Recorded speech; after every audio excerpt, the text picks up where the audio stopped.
You'd look over, and every time Kobe would have something different with his pieces built. He's a civil engineer at Merrimack, so he'd have a coliseum or a log cabin, or he'd have some sort of he'd do pallets. He'd just like to have it organized.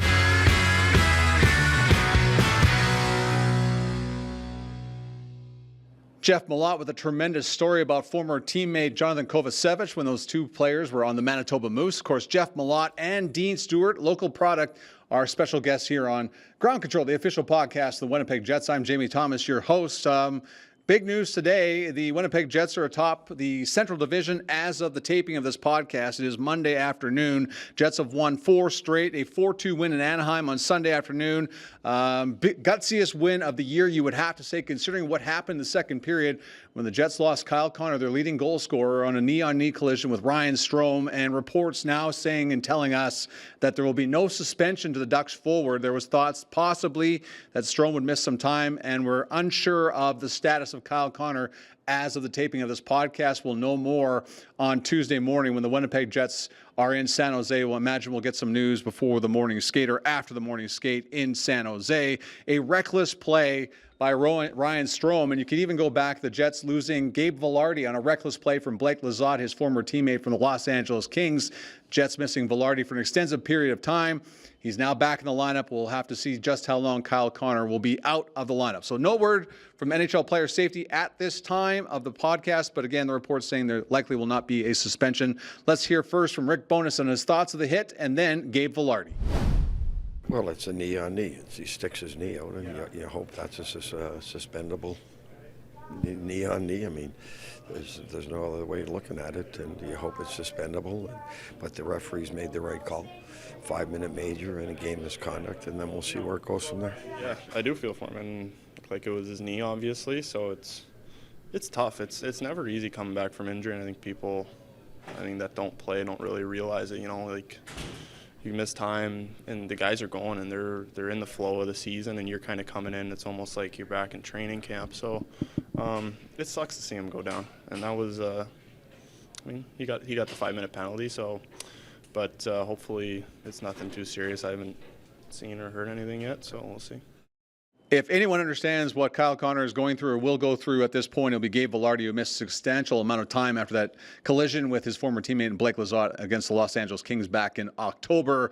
We will see where this goes. As of this moment, Jets unlikely to release any information, as I said earlier in the podcast on Monday morning. So, Norris Trophy right now, if you had to think about the guys that are running for this right now, the leaders in that conversation, you got to go with Quinn Hughes of the Vancouver Canucks and, of course, Cale Makar of the Colorado Avalanche. Those two are 1-2 in defense scoring, but don't look now. Winnipeg Jet defenseman Josh Morrissey putting his way into the conversation. He's been outstanding on this road trip. There's 2 games left. He was tremendous in Denver, scored the game-winning goal, had a goal and assist there. 2 helpers in the win over top of the Anaheim Ducks. Played over 30 minutes, but let's talk to Mark, or hear from Mark Scheifele right now. He felt like Morrissey played a lot more than 30 minutes. JMO, I think he probably played 40 minutes tonight, and he was, probably one of the best performances I've ever seen. He was unbelievable all night, and it's a pleasure to play with him tonight. I think just the usual. I think he's incredible. He's it's so funny, playing in the Pacific Division with the Kings. You don't really get to play the Jets as often, and just being here with the guys and playing with JMO, playing with KC, Scheif, they're just so good, and it's fun to watch and see. But he's just such a great skater that he can get up and down the ice, and it seems like he can do whatever he wants, never get in trouble, just because he gets back so well. Josh Morrissey will be in the Norris Trophy conversation real soon. Mark my words, he's been fantastic. The Royal Canadian Air Force jerseys made their debut a week ago. Just absolutely stunning jerseys, and they looked fantastic. Make sure you go to winnipegjets.com for my story on the history behind these jerseys, a long time in the making. In the meantime, those jerseys went up against Carolina, and that's where our play of the week comes from as the top line goes to work. Watch them and the magic here. Wall up along the wing now for Connor. Into where the middle for Scheifele. Cross the line, drop for Connor. Into where the corner now. And out in front for Ehlers. A shot, he scores! Again, what a passing play by the Winnipeg Jets. And Nikolai Ehlers buries it. So big week ahead for the Winnipeg Jets schedule-wise. Tuesday night, as in the day this pod is being released, in San Jose against the much-improved San Jose Sharks. There was a stretch there you wondered if the Sharks were ever going to win a game. That's on Tuesday.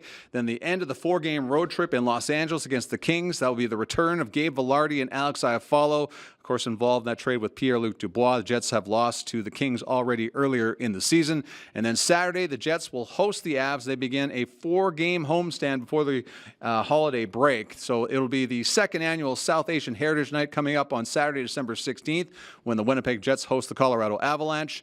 You could be there by entering the Jets 360 South Asian Heritage Night and Harnarayan Singh meet and greet contest. The contest includes 2 lower bowl tickets to the December 16th game against the Avalanche, a South Asian Heritage Jets gear merchandise package, a meet and greet with Hockey Night in Canada and Sportsnet host / play-by-play commentator Harnarayan Singh at our January 13th game against the Philadelphia Flyers. And there'll be 2 lower bowl tickets to that game included. Again, that's on January 13th, 2024. Jeff Malott and Dean Stewart, our special guests on the podcast, are coming up. That's coming up right after this.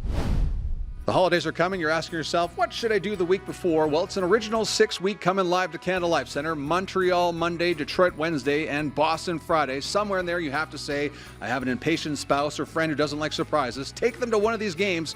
Go to winnipegjets.com/tickets and make someone happy ahead of the holidays. Hi, I'm Josh Morrissey. Morrissey rips and scores! And this is the Ground Control Podcast. Well, Dean and Jeff, I appreciate you guys coming along to do this podcast in this very unique way. So, Dean, I'll start with you. How did Catan become the game of choice for the Manitoba Moose? Well, for me personally, it was last year in Penticton when Fetz and a couple other guys in the Moose were there. And so that's when I started, and I really liked the game. And then when we got back to Manitoba, obviously, guys like Jeff and Cole Meyer, who was here, we had some Catan enthusiasts, so once we all kind of knew how to play, just kind of took over from cards, I would say. Well, Dean is the defending champion in the Manitoba Moose dressing room. No big deal at all. So I have the champion here, Jeff Malott, a big contender. So we'll call this the unofficial Catan Championship. I don't know what we're going to walk out of here with, but Jeff, what's your familiarity with the game and just how fun has it been for you guys? You know, it's a long season. Yeah. So this obviously plays a role in making that time pass. Yeah, especially on the road, like you get a lot of downtime, and I mean it's just an easy way for guys to kind of kill some time together and hang out.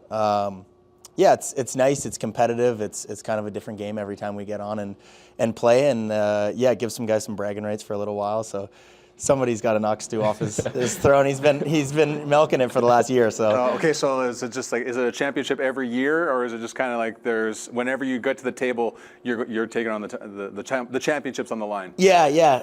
There's some casual games. There's definitely some more formal, maybe ranked games when you get some more familiar guys on the table. But no, it's nice. Like you get new guys coming in and learning all the time, and they pick it up quick, and yeah, like it's cool. It gets guys in the mix, and you know, just really an excuse to just kind of hang out for a while. Well, we're going to start playing now, and I'll just be asking you guys some random questions, and hopefully you can focus and answer as good as possible. So let's get going here as we start things off. And for the audio audience, I apologize for this. This is not going to translate very well for you, so I suggest you go to the Winnipeg Jets YouTube page to get the gist of this whole interview. But we're obviously rolling to see who gets the...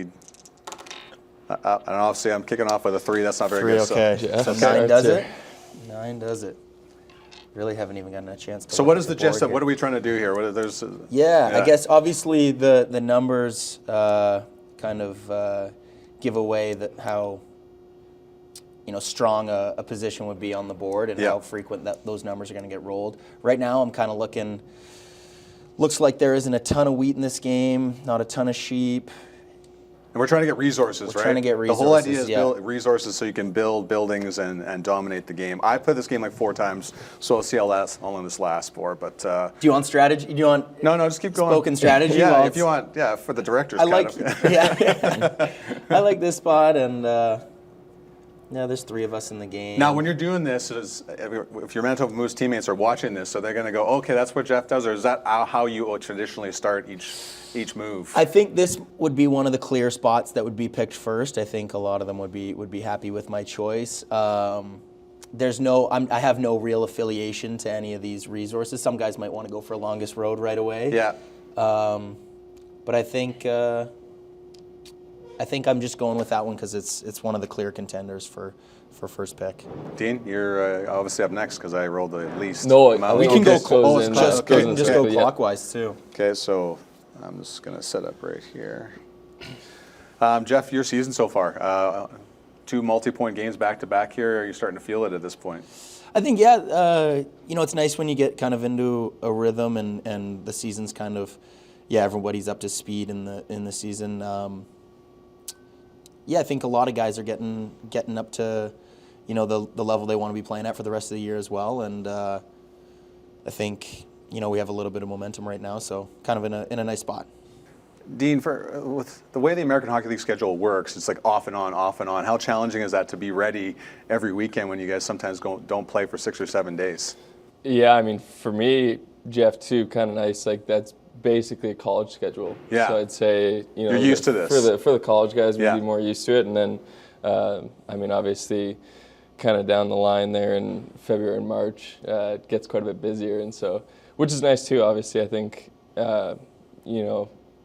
times like that, you're not really necessarily thinking as much. You're just kind of going out and playing. You don't really have time to worry about anything too much. So, I think for me and for most of the guys, it's kind of just a nice balance between the two.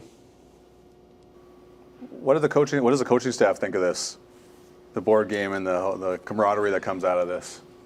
I think I don't know if they even are that aware to it. But I think they have a big focus on getting everybody together. We do a lot of team bonding stuff. Even coming up next week, I think we're trying to get everybody together and do some bonding stuff. We try to do some things on the road. So really anything that can kind of just get us around a table hanging out and just learning more about each other and figuring some of each other's quirks out and some of what makes everybody tick out. But I think they'd probably be on board with this. This is pretty innocent. Dean, you're from here. What has it been like playing for your hometown team, your home province team? Yeah, it's sweet. I think for me it was probably a bit more like my first year here that I kind of thought about it more. Mm-hmm. Obviously, I was away for 4 years at school, so not too many of my friends and family get to see me play. But at this point, I don't even think about it. My family and friends, they don't even really tell me if they're coming to the games anymore. Whereas before, when you first got here, it's probably exactly. Who do I have to get tickets for this time? Yeah, exactly. It was sweet. All my buddies were texting me and wanted to come to games and stuff, which was nice, maybe a little bit added stress for me. But at this point, it's just kind of normal. Who makes you the most nervous when they come to your games? Ooh, tough question. I would say be between my brother-in-law. Not yet to be brother-in-law, but he's just really. Do you feel like he's judging you? Not judging me, but I know he's definitely keeping a close eye on me, and he really likes hockey, and so he decently knowledgeable about the game and stuff. So he knows if I have a good or bad game. Whereas some of my other friends and family who don't like hockey quite as much. I could have a horrible game, and they come up to me after the game and great game, it's so fun. That's pretty ballsy of a future brother-in-law to critique your game when he's trying to gain favor within the family, is it not? and I wouldn't even say he would critique me so much, but you can tell. I just know that he would tell if I played bad. Okay, so, yeah. Well, Jeff, you went to Cornell, so how much does that get brought up? As a guy that watched The Office all the time, Cornell is obviously very popular with Andy Bernard. Yeah, there's a lot of easy jabs there. Nick Jones loves to give it to me. And anytime I do anything resembling Andy Bernard, he lets me know. So what is something you would do that it resembles Andy? Singing. My family's they're gonna die when I say this, but I've been trying to learn the banjo for 6 years, and before even watching the show. Exactly. I think I made one-off comment about, it'd be cool to learn the banjo. Well, the Lorax animated movie has a lot of banjo in it, so I could see why you would catch on. You're around that age group. And so, I made one comment one time about, it'd be cool to learn the banjo, and my mom ran off with it and got me a banjo for Christmas one year. So I've been trying to classic mom, yeah. I've been trying to make her proud ever since. But my parents will die laughing if they hear this because I've made minimal progress. Like it's a little. It's still like embarrassing. just when you're a kid, like where something seems like a great idea. Exactly. I'm going to learn the banjo. And Exactly. Like, well, it actually is hard to learn the banjo. Yeah, it takes a lot of time and practice. So would you actually play the banjo in front of anybody at this point? No. If there's no cell phones in the room, if there's no recording, if I can, be Somebody's vulnerable. always recording, Jeff. Yeah, somebody's always recording, exactly. So. All right, next move. Let's go. Okay. Am I supposed to go next? That's you, yeah, snake okay. draft. And you might have to pick one of these apexes here, one of these corners. So you're getting 3 resources instead of 2. I'm Okay, assuming so so 2. Sorry, no. Either the house goes on that one or that one. The house. Okay, gotcha. I'm assuming you wanted it. No. This first one. This first one. Okay. Yeah. Where'd I put it? Either one. I'm assuming you probably want that spot. Okay. That's your. Okay. On the On the right corner? on the corner, so Okay. it hits all 3. It's like teaching somebody how to ride a bike. Okay, got it. there you Okay. We'll get you set up. Okay. And so now you get to pick your next one. Your next setup sorry. there, yeah. Yeah, it'll go snake draft. Okay. So I'm supposed to take a road or a house? Yeah, you put another. So right now you got these 3 resources. You probably want to spread it out wood and sheep somehow. If you can get both, great. If you can only get one. Okay. Do you want that? Oh, yeah, it's on that Yeah, back there you vortex. go. Okay. And then you can And throw then a you row with it. get, and now you get to pick up wheat and 2 woods. Okay. Those 3 resources. Take that out of the cut, monster. So now wheat and sheep for me, huh? I mean, it's kind of easy enough. Which way do I want to go? We'll just go that way. We'll make it easy. Dean, with a younger team this year, did you guys kind of expect some of the inconsistencies with a 9-9 start, would you say? Is that a fair thing to say? Yeah, I would say that's a fair thing to say. Honestly, personally, I didn't even really know what to expect. Yeah. Having not seen, any of our younger guys play before, we've got, 4 or 5 20-year-olds, 21-year-olds. Mm-hmm. But honestly, I've been really impressed by most of them, I'd say. Obviously, Chibi and Lambo are right up there in scoring. Same with Lush.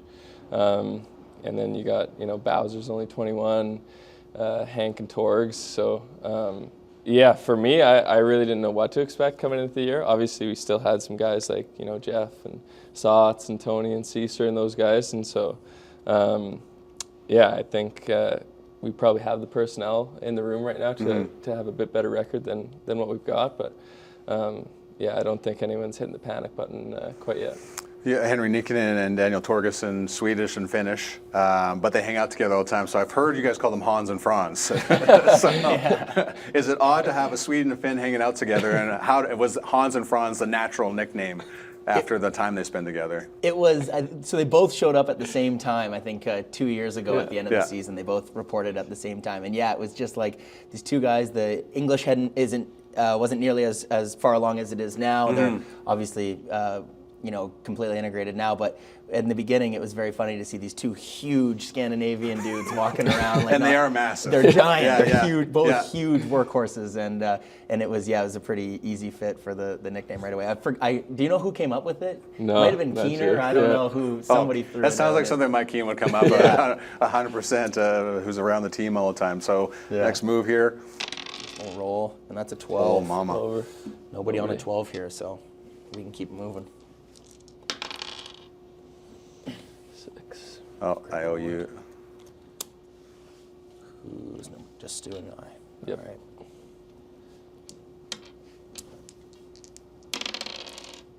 You guys have speaking of guys that have learned English pretty well. How about Chibrikov and how well he spoke?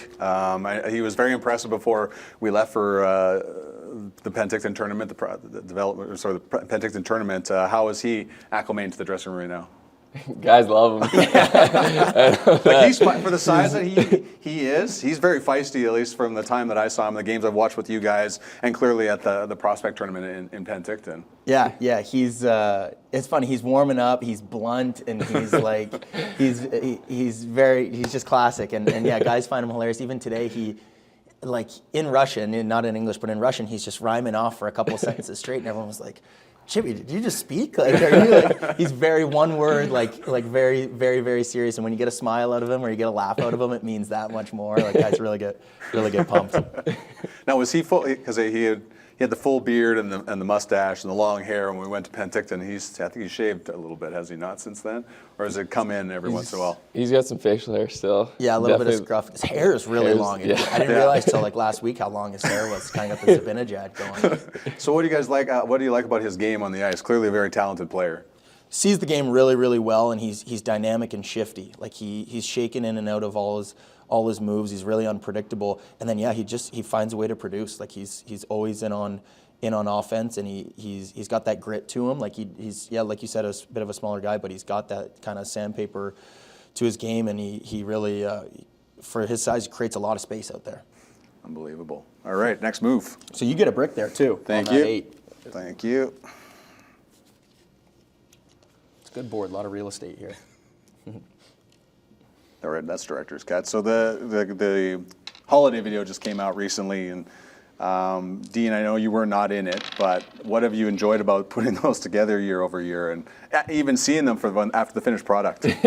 Just so funny. Like we did that premiere in the video room beforehand, and like just some of the clips in there, like when it pans to Reichs before he's putting the rookies to bed, like just so funny. And it's probably even a little funnier for the players, just because like we know everyone's personality and stuff, but.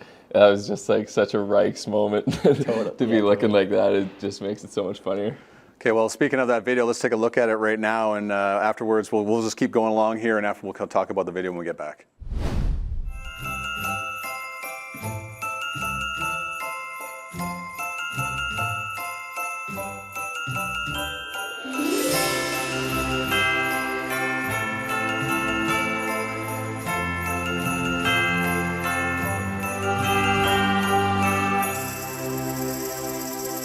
Well, it's that time of year again, and here at Malott, our celebrations begin right here at the front door, where I greet my Manitoba Moose teammates with a warm smile, a warmer hug, and a downright steaming cup of cocoa, as they join me for my annual holiday dinner. Geez, that's hot. Come on in, join us for an evening of comfort, laughter, and the toasty feeling of togetherness. Wow, excellent job on the tinsel there, Torgerson. You too, Nikkanen. I'm Torgen. He's Meeks. Right. We don't even look alike. Hey, great job on dinner tonight. I really missed it here last season. Well, it's good to have you back, CJ. I'm not sure you missed much. Last year's event kind of fell apart when a couple guys decided to argue over whether Die Hard is a holiday movie or not. Looks like Ty Bauer still hasn't gotten over it. Of course it's a holiday movie. Yippee-ki-yay, let's get together, have a few laughs. Wow, that's hot. All the same, I really missed you guys. You know, there's something great about the cold and the snow this time. Whoa, no. I'm the only one that can break the fourth wall. This is my holiday special. Right. Sorry. Well, maybe we should head to the kitchen and see how Jimbo and Axel are doing. That is absolutely delicious. Might be a little too hot though. For the last time, man. It's hot cocoa, not warm cocoa. Boy, it's really coming down out there. Maybe we should check the forecast? That's not good. It says whiteout conditions. I think everybody should stay inside. Well, that settles it. This dinner party is officially a sleepover. We will need somebody to tuck in the rookies, though. Fine. I guess it's a good thing they all brought their pajamas.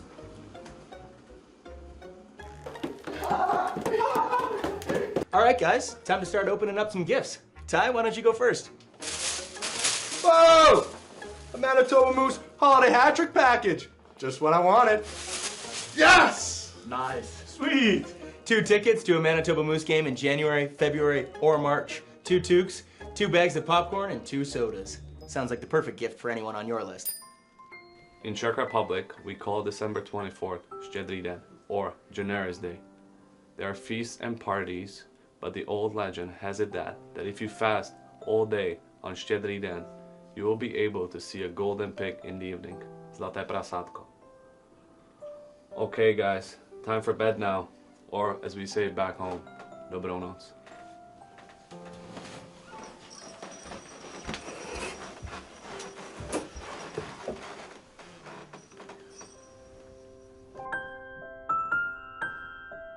Well, looks like another successful Malott Manitoba Moose holiday dinner.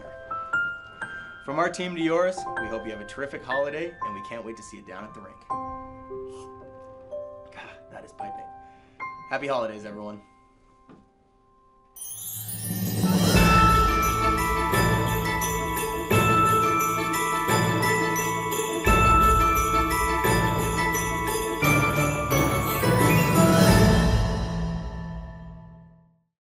Hey, well, welcome back. The holiday video, as we move along, things are getting heated up. It's too hard to explain. We're going to continue playing until someone wins here. But just watching the Christmas video, who was your favorite part? Who was your favorite /actor/teammate in the whole thing? Well, Jeff did a good job. He had quite a few lines, but for me, it was Reichel.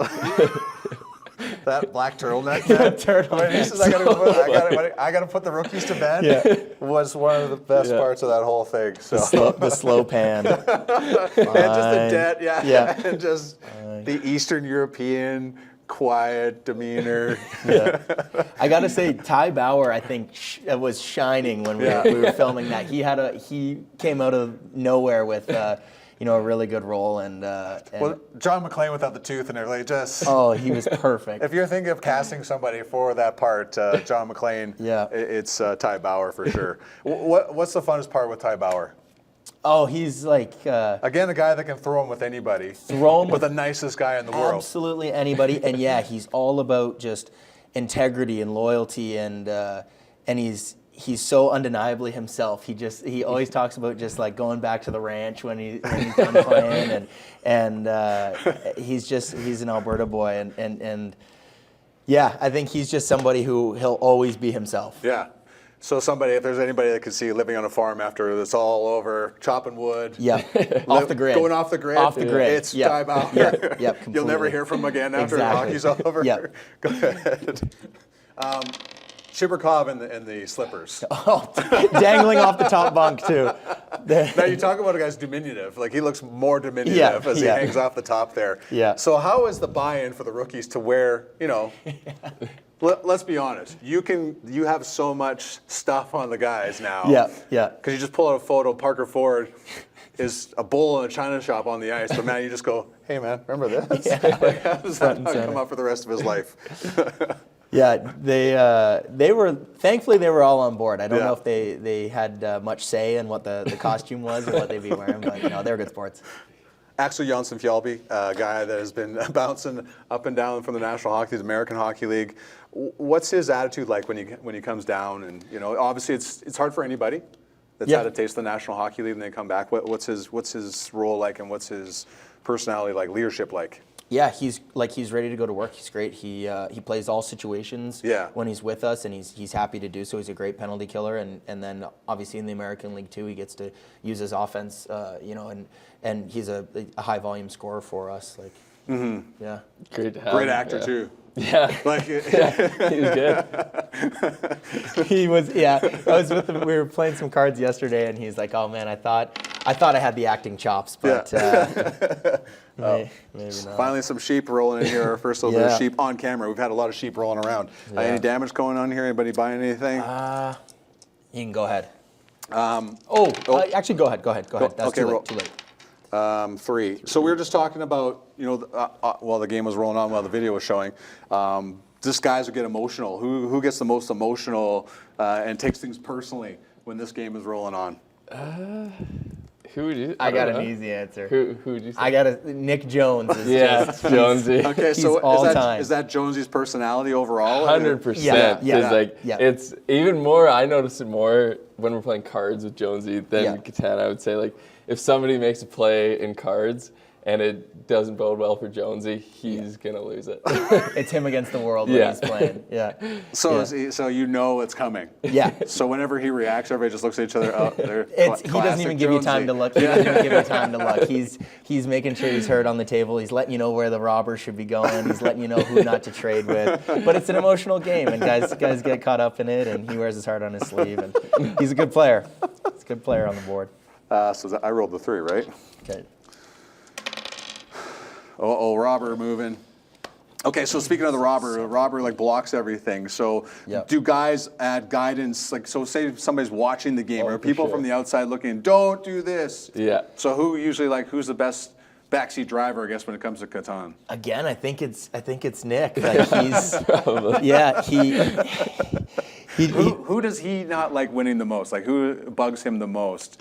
It might be me. So he's always cheering against you from the outside. Yeah. And that might be why I lean to say Nick Jones when I talk about so there's guys a personal rivalry between the two of you. Bit of a rivalry. Yeah. We with guys that are currently playing, Nick and I might have the longest tenured rivalry. Yeah. But it's also because of how close we've been for the last handful of years. We came into the Moose at the same time, and we do a lot of stuff together. We do most things together, so it makes sense that we're ready to kind of chew each other a little bit when we get on the Catan board. So anything for me? Oh yes, Sweet there. So we were just talking about, Monster, you can get a close up of Jeff's setup here. We got a little bit of OCD going on here. Dean and I have got a little bit of a mess. We don't care what's going on, but you've got everything set up nicely. You said that Johnny Kovacevic, when he was with you guys, what was his setup like? Yeah, Kobe was the best. He was the one. He was the guy who brought Catan to our team, I'm pretty sure.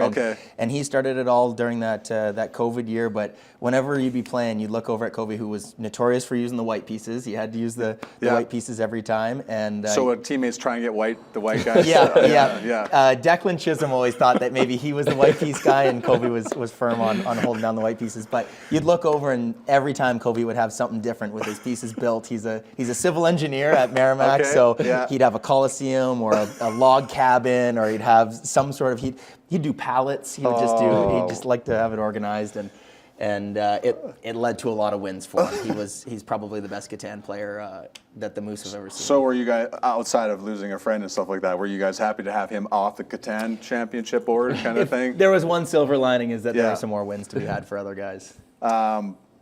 When his family came over during the bubble and stuff like that, and for his NHL debut, how happy were you guys for that one, just to have? I remember Kobe getting that call up, and I even remember how him telling the story of Dave Lowry coming into the gym and telling him he's going the next night, and having that opportunity to have his family in town for that one. I mean, he's such a family guy, and it really was a full team effort on his family's behalf to get him to that level. And it was kind of this big group of guys from the Moose that year getting their debuts, and there was a lot. There were a lot of debuts. A lot and of guys, injuries in the NHL that year. And COVID kind of sidelining some guys, and a lot of guys got that opportunity, and it just seemed like guys just got happier and happier for each other, and it was like, man, there's a huge chunk of guys that really got to have a special season that year, and Kobe was one of them. The consistent theme I've heard every time one of you guys come up to the National Hockey is how great your guys' room is. Do you guys take pride in how tight of a group you guys are? Yeah, I think so. For me, like, the way I see it is that's not even something that we have to really work on or anything like that. Like, just from the start of the year, we just have so many good guys in the room that it's just easy, and everyone gets along great, and just tons of fun to be had. I've had enough of you guys having the longest road here, so when is it my turn? I'm gonna get this off my oar here and open up the largest army. Because you have a knight. I have a knight. Okay. So that puts him at. What are you at right now for points? 6, 8, 9. I got the army. Heck no. And I got the road at 9. I'm gonna move this to Stu here. Stu, when's the last time you lost to Jeff? Probably recently, I would say. Okay. I don't know. There haven't been I guess we haven't had too many road trips lately. That's true. And I'm gonna, except for the Mammoth 6 gamer you guys just came off of. Yeah, we like to extend them, get a bunch done at once. But honestly, I like that format. Kind of, you get on the road, you stay on the road, and hammer out a bunch. I'm gonna buy a development card here. Okay. And at 9 points, I got my Hoping fingers for a victory crossed. point. I'm hoping for a victory point. So this could be the victory right now? Could be. Some of these are just a straight up 1 point towards your turtle. The reveal is? You got it. Oh my come on. Wow, that's all right. That's a big turn. Yeah. Well, how does it feel to beat the champion? Like bittersweet, usual. and it's on camera too. So yeah, like, this is a big one. This no one can. Nick Jones can't dispute this one. No, it's always fun. Okay, so it didn't take as long as I thought it would, and it's not as hard as I thought it was going to be. Listen, the Christmas season's coming up. So what's your favorite Christmas present when you growing up? Growing up, the best one I got. I think the story that always comes up every year is the year I might have been. I'm under 10 years old. My older brother Mike is under 15 years old. And there was a present from Santa to Jeff, and I opened it up, and it was a PlayStation 2. And Mike, my older brother, had to grab the wrapping paper and make sure that it was only to Jeff. And because he was stuck there with his now heavily outdated PlayStation 1. And I had, I don't think... Did your parents not even realize what they were setting up? I don't think my parents were... The chain of events that came after that? I don't think anyone realized how, just different the PlayStation 1 and 2 were going to be, and how much of a dispute that was going to cause. But the PS2 was the most memorable gift. Before I get to you, Dean, I'll tell you a really embarrassing story. So clearly I'm a lot older than you guys, so this is like when Empire Strikes Back came out in '83. So I wanted the Millennium Falcon for Christmas. So this board comes out, this box comes out, I open it up, and it was a Spider-Man board game, and I was so mad that I threw it across. I am not proud of this at all, so don't think this. So my parents did the right thing. They're like, okay, you get to watch us all open presents. I had to sit there. At first I had to go to my room to cool down. I came back and I had to sit there and watch everybody open. Was not allowed to open my presents till Boxing Day. It was the worst. All my cousins came over, my aunts and uncles. What'd you get for Christmas? Dean? Honestly, I don't think I have anything quite like that. Yeah. Like mine. Well, the behavior you should not have, would not instruct this at home. But favorite no, present? honestly, probably like growing up when I was a kid, probably a new hockey stick. I would say was what I would have been most fired up about. Awesome. Guys, thank you so much for this. Congratulations on the win, and good luck the rest of the season. Thanks for doing this, guys. Awesome. Thanks so much. Had a ton of fun taping that podcast with Jeff Malott and Dean Stewart. Best of luck to the Manitoba Moose the rest of the way. Thanks for their time on that one. So that'll do it for this edition of Ground Control, the official podcast of the Winnipeg Jets. Mitchell Clinton of Jets Radio, and a surprise Winnipeg Jet will be our guest on the December 19th edition of Ground Control. We'll see you then.